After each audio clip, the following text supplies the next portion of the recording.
నమస్తే welcome to our channel నేను Priya Kaushik. So నిన్న జనంలోకి జనసేన ఈవెంట్ చేశారు పుంగనూరులో. దాని గురించి ప్రస్తుతం డిస్కస్ చేద్దాం. మనతో పాటు సీనియర్ జర్నలిస్ట్ కిరణ్ పోల్దాస్ గారు ఉన్నారు. నమస్తే సార్. నమస్తే అండి. సార్, సో జనంలోకి జనసేన ఈ మీటింగ్ కండక్ట్ చేయడానికి గల రీజన్ ఏమై ఉంటుంది? అండ్ అక్కడ ఎస్పెషల్లీ చూసినట్టయితే కనుక నాగబాబు గారు కూడా కనిపించారు, ప్రజల్ని అడ్రస్ చేశారు. And all of the sudden ఇలాంటి మీటింగ్స్ కండక్ట్ చేయడంలో కొంచెం డౌట్ఫుల్ గా అనిపిస్తుంది. And at the same time దీని అర్థం ఏంటి అనేది కూడా తెలుసుకోవాలని ఉంది. బికాస్ ఇంతకు ముందు చూసినట్టయితే యూజువల్లీ కూడా మామూలుగా లైక్ బిఫోర్ ఎలక్షన్స్ ఇలాంటి మీటింగ్స్ కండక్ట్ చేయడం చూస్తూ ఉంటాం కదా.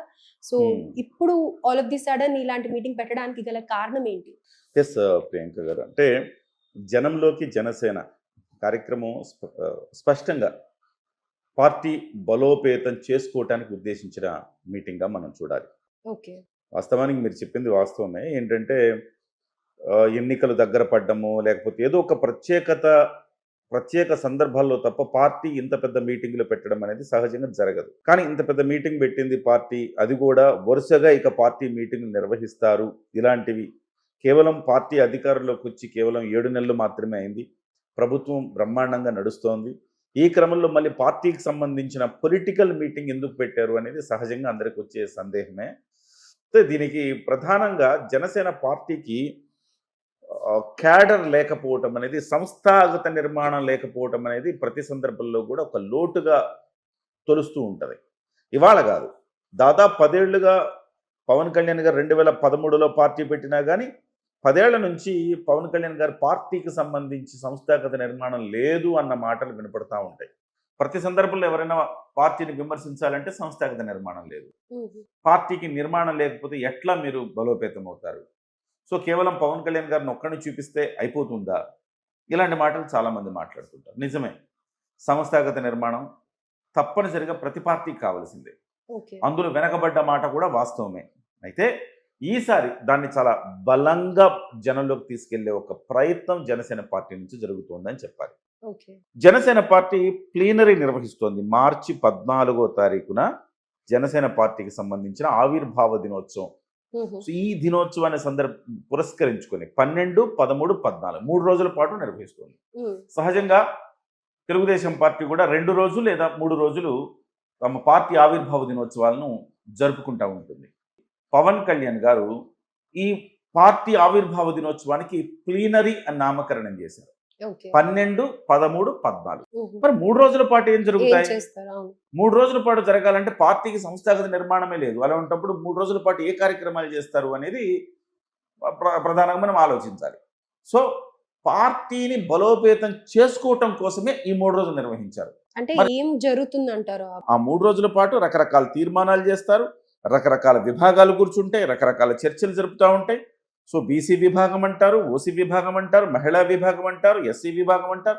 ఇలాంటివన్నీ కూడా ఆ 3 రోజుల పాటు రకరకాల చర్చలు చేసి తీర్మానాలు చేసే ఒక కార్యక్రమం చేస్తారు. కొత్తగా బాధ్యతలు స్వీకరించిన వాళ్ళు కూడా ఆ రోజు నుంచి దాంట్లో నిమగ్నమవుతారు. అయితే ఈ ప్లీనరీకి కావలసిన స్టఫ్ అప్పటి నాటికి ముందుగా ఇది ఈ ప్రొసీడింగ్స్ అనమాట. అంటే ఈ 1.5 నెల రోజుల పాటు జనంలోకి జనసేన అని జనంలోకి వెళ్ళి చాలా మందిని పార్టీలకు చేర్చుకునే కార్యక్రమం. ఒక్కొక్క నియోజకవర్గంలో బలమైన నాయకులు ఎవరు, ఆ బలమైన నాయకుల్ని పార్టీ ఆహ్వానిస్తుంది. లేదా వాళ్ళు ఎవరైతే రావాలని చాలా నియోజకవర్గాల నుంచి ఇవాళ కోకొల్లలుగా పార్టీలో చేరడానికి అనేక మంది సిద్ధంగా ఉన్నారు. కానీ పార్టీ ఇప్పటివరకు గేట్లు తీలా. అంటే ఇప్పటి వరకు అలా పార్టీ కోసం స్ట్రగుల్ అయిన వాళ్ళు కానీ, ఎంతో సాక్రిఫైస్ చేసిన వాళ్ళు కానీ చాలా మంది ఉన్నారు కదా. అలాంటి వాళ్ళని కూడా కన్సిడర్ చేస్తారా? మరి అంతా కూడా ఇప్పుడు ఏంటంటే, ఇప్పుడు కొన్ని జిల్లాల్లో కనీసం ఖాతా తెరవలేని పరిస్థితి జనసేన పార్టీ. కొన్ని జిల్లాల్లో సరైన నాయకత్వం లేని పరిస్థితి. ఇప్పుడు ఒంగోలు తీసుకోండి, మొన్నటి వరకు ఒంగోలుకి నాయకత్వం లేదు, నెల్లూరుకి నాయకత్వం లేదు. సరే ఏదైనా సీట్ ఇద్దామంటే ఎక్కడ బలమైన నాయకుడు కనబడట్లా కనుచూపు మేరలో. మరి ఎవరికి సీట్ అడగాలి? పవన్ కళ్యాణ్ గారు కనీసం సీటు కూడా అడగడం మానేశాడు. కర్నూలులో పార్టీకి ప్రాతినిధ్యం లేదు, అనంతపురంలో ప్రాతినిధ్యం లేదు, కడపలో ప్రాతినిధ్యం లేదు, నెల్లూరులో ప్రాతినిధ్యం లేదు, ఒంగోలులో ప్రాతినిధ్యం లేదు. 5 జిల్లాల్లో ప్రాతినిధ్యమే లేదు. చిత్తూరు జిల్లాలో ఉంది, తర్వాత గుంటూరు జిల్లాలో ఉంది, కృష్ణా జిల్లాలో ఉంది. అట్లా తీసుకుని పోతే కొన్ని జిల్లాల్లో ఉంది, కొన్ని జిల్లాల్లో శ్రీకాకుళంలో ప్రాతినిధ్యం లేదు. అంటే బలమైన నాయకులు లేరు. రేపు పొద్దున 2029 కల్లా ఉమ్మడిగా కూటమి పోటీలోకి వెళ్ళొచ్చు. పోటీలోకి కూటమి వెళ్ళినా కానీ 21 సీట్లతో సరిపెట్టుకుంటామా? కాదు కదా. ఒక 50 సీట్లకి కనీసం జనసేన పార్టీ పోటీ చేయాలి కదా. అప్పుడే కదా జనసేన పార్టీ ఎదుగుతుంది. అలా కాకుండా మళ్ళీ 21 స్థానానికి పోటీ చేస్తే ఉపయోగం ఏముంది? సో కాబట్టి పార్టీని బలోపేతం చేసుకోవడం ద్వారా ఈ నియోజకవర్గం ఎస్పెషల్లీ వైసీపీ ఎక్కడైతే బలంగా ఉందో, వైసీపీ ఎమ్మెల్యేలు ఇప్పటివరకు ఉన్నారో అక్కడ కాన్సన్ట్రేట్ చేయబోతా ఉంది. ఓకే. సో తెలుగుదేశం పార్టీకి ఎలాగో రాష్ట్ర వ్యాప్తంగా క్యాడర్ ఉంది, నాయకులు ఉన్నారు. మరి వైసీపీ నుంచి చాలా మంది ఇవాళ వైసీపీ ఓడిపోయిన తర్వాత జగన్మోహన్ రెడ్డి ఏ రోజుకైనా జైలుకి వెళ్లాల్సిన వాడే కాబట్టి ఇవాళ ఆ పార్టీలో మనం ఉండడం అనేది సాధ్యమవుతుందా అని చాలా మంది డైలమాలో ఉన్నారు. వాళ్ళందరూ జనసేన పార్టీలోకి రావాలనుకుంటున్నారు. అలాంటి వాళ్ళని పార్టీలోకి ఆహ్వానించాలి కదా. ఆహ్వానించాలంటే ఒక కార్యక్రమం నిర్వహించాలి కదా. అలాంటి కార్యక్రమం ఇవాళ జనంలోకి జనసేన. అంటే ఇది అపోజిషన్ పార్టీ కోసమే చేస్తున్నారా, లేకపోతే రీసెంట్ గా మనకి Opposition కూటమి party. ప్రభుత్వాల గురించి కొంచెం డిస్కషన్స్ వస్తూ ఉన్నాయి కదా, అలాంటివి ఏమన్నా దృష్టిలో అట్లేం లేదు. పెట్టుకుని? పార్టీ సహజంగా బలోపేతం కావాలి. పార్టీ సంస్థాగత నిర్మాణం చేసుకోవాలి. ఏ పార్టీ అని చేసుకోవాల్సిందే. ఇవాల్టి వరకు జనసేన పార్టీకి అది లేదు, అది లోటు. సంస్థాగత నిర్మాణం చేసుకోగలం, ఇప్పుడు చేసుకోలేము. ఎందుకు చేసుకోలేము అంటే 2 బలమైన పక్షాలు ఉన్నాయి. ఎవరినైనా ఒక గ్రామానికి అధ్యక్షుడిగానో లేకపోతే ఒక మండలానికి అధ్యక్షుడిగానే చేస్తే వెంటనే వాడి ఆర్థిక మూలాలను దెబ్బకొట్టుతాయి ఈ ప్రభుత్వాలు. అది వైసీపీ కావచ్చు, తెలుగుదేశం కావచ్చు. సో వాడి ఆర్థిక మూలాలను ఒక్కసారి దెబ్బ కొడితే వెంటనే ఇక అంటే జనసేన వల్ల వాళ్ళు లాస్ అవుతున్నాడు. సో ఒకళ్ళు జనసేన వల్ల ఒకళ్ళు లాస్ అవ్వద్దు అన్న ఉద్దేశంతో పవన్ కళ్యాణ్ గారు అదే సదుద్దేశంతో ఇవాళ వరకు పార్టీ నిర్మాణం చేపట్టాలి. అదే అధికారంలో ఉంటే ఖచ్చితంగా ఎవడు కదిలించేవాడు ఉండడు కదా. కనీసం ఒక 5 ఏళ్ల పాటు అధికారంలో ఉంటే బలోపేతం చేసుకోవచ్చు కదా నాయకత్వం. అందుకోసం ఇవాళ అధికారంలోకి వచ్చిన వెంటనే వాస్తవానికి ఇది ఇంకా లేట్ అయిందని చెప్పారు. 7 నెలలు అయింది. ఇప్పటి వరకు పవన్ కళ్యాణ్ గారు పార్టీకి సంబంధించి దృష్టి పెట్టలేదు. ఇప్పుడు దృష్టి పెట్టి నాగబాబు గారిని ప్రత్యేకంగా దానికోసం నియమించడం, నాగబాబు గారు జనంలోకి వెళ్ళటం, జనసేనని తీసుకెళ్లటం, తద్వారా నాయకుల్ని ఆహ్వానించడం, రెడీగా ఉన్న నాయకుల్ని చేర్చుకోవటం. సో రేపు పొద్దున ప్లీనరీ నాటికి 1.5 నెల తర్వాత ఇంపార్టెంట్ నియోజకవర్గాలు తిరుగుతారు.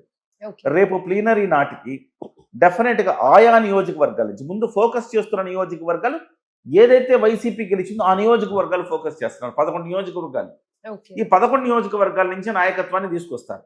రేపు పొద్దున 11 కూడా లేకుండా సింగిల్ డిజిట్కి పరిమితం చేసే ఒక ప్రయత్నం గట్టిగా జరుగుతుంది అని చెప్పాలి. సో జగన్మోహన్ రెడ్డికి వాళ్ళ 11 వచ్చాయి. సో తెలుగుదేశం పార్టీ ఉన్న నియోజకవర్గం వాళ్ళు బలోపేతం చేసుకుంటారు. బీజేపీ ఉన్నది బీజేపీ, జనసేన బలోపేతం చేసుకుంటుంది. ఈ 11 ఎవరు లాక్కుంటారనే దాని మీద ఉంటుంది కదా. ఈ 11 లాక్కుంటే అక్కడ జనంలోకి జనసేన పెడితే నాయకులు దొరుకుతారు. ఆ నాయకులను తీసుకొచ్చి రేపు పొద్దున పోటీలో నిలబెడతారు. సో అలానే అదొకటే అని కాదు, రాష్ట్ర వ్యాప్తంగా బలోపేతం చేసుకుని ప్రతి జిల్లాకు అధ్యక్షుడిని నియమించాలి. ఉన్నారు, చాలా జిల్లాలకు అధ్యక్షులు ఉన్నారు. ఆ అధ్యక్షుల తర్వాత బాడీస్ ఉంటాయి. ఆ బాడీస్ని నియమించుకోవాలి. మండలానికి అధ్యక్షుడు, గ్రామానికి అధ్యక్షుడు, ఇట్లా ప్రతి చోట ఒక క్యాడర్ నియమించుకోవాలి. ఆ నియమించుకునే ప్రక్రియ ప్లీనరీలో జరుగుతుంది. దానికి కావలసిన ముందస్తు కసరత్తు ఇప్పుడు జరుగుతుంది అనుకో. సార్ అయితే ఇక్కడ మరి నాగబాబు గారు లీడ్ చేస్తున్నారు కదా జనంలో జనసేన అనే కార్యక్రమాన్ని, దానికి రీజన్ ఏంటి? ఇప్పుడు నాగబాబు గారు నెంబర్ 2 అండి పార్టీలో. నాదెండ్ల మనోహర్ ఇప్పుడు పవన్ కళ్యాణ్ గారు నెంబర్ 1 అయితే నెంబర్ 2 లేయర్లో 2 ఉన్నారు. నాదెండ్ల గారు, ఇకపోతే నాగబాబు గారు ఇవాళ కొంత ఫ్రీగానే ఉన్నారు. పార్టీ కార్యక్రమాలు ఆయన లీడ్ తీసుకోవాల్సిన పరిస్థితి వాళ్ళు ఉంది కూడా. పవన్ కళ్యాణ్ గారు బిజీ, నాదెండ్ల గారు బిజీ, ఆ తర్వాత ఎవరు నాగబాబు గారే కదా. సో నాగబాబు గారు ఈ పార్టీ దీనికి సంబంధించి ఈ కార్యక్రమాన్ని లీడ్ తీసుకొని ఈ 1.5 నెలలు విగ్రస్గా తిరిగి ఈ ప్లీనరీ నాటికి నాయకత్వాన్ని ఆయా నియోజకవర్గాలు, జిల్లాల్లో రెడీ చేసే బాధ్యత ఆయన తీసుకున్నారు. ప్రతి చోటకి వెళ్ళిన తర్వాత ఓన్లీ మనం సభ మాత్రమే చూస్తున్నాం. సభ వెనక కసరత్తు ఉంటుంది కొంత. ఎవరెవరు ఉన్నారు, ఈ నియోజకవర్గాలు ఎవరెవరు ఉన్నారు, ఆ పక్క నియోజకవర్గాలు ఎవరు ఉన్నారు, ఈ పార్లమెంట్ నియోజకవర్గాలు ఎవరెవరు ఉన్నారు, వాళ్ళు ఎవరెవరు మన పార్టీలోకి రాగలుగుతారు, ఎవరెవరిని మనం తీసుకునే అవకాశం ఉంది, ఇవన్నీ కూడా చర్చించి ఒక నివేదిక తయారు చేసి అధ్యక్షుల వారికి పవన్ కళ్యాణ్ గారు సమర్పిస్తారు. సమర్పించిన తర్వాత దాన్ని పరిశీలించి ప్లేనరీలో వాళ్ళందరినీ కూడా పార్టీలోకి చేర్చుకోవడం, పెద్ద నాయకులు అయితే ప్లేనరీలో చేర్చుకోవడం, ఇట్లాంటి ఒక ప్రక్రియ జరుగుతుంది. సో ఇది ముందస్తు కసరత్తు అని మనం భావించవచ్చు. So Nagababu is the right person. So taking the cream out of this important వ్యక్తుల్లో నుంచి ఎవరైతే ది బెస్ట్ ఉంటారో వాళ్ళని కేటగిరైజ్ చేసి నాగబాబు గారు పవన్ కళ్యాణ్ గారికి రెఫర్ చేస్తారు.